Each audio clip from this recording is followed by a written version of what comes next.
Hello, today I'm in Renault Espace. In this video I'll show you how to manage sounds and warnings for navigation.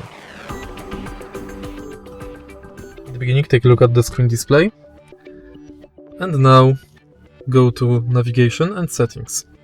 Enter Sound and Warnings, Navigation Voices, and now you can change Recorded Voice, Synthesized Voice, Speech Synthesize, Settings. You can manage advanced settings, voice information and type of voice. If you find this video helpful, please leave like, comment and subscribe.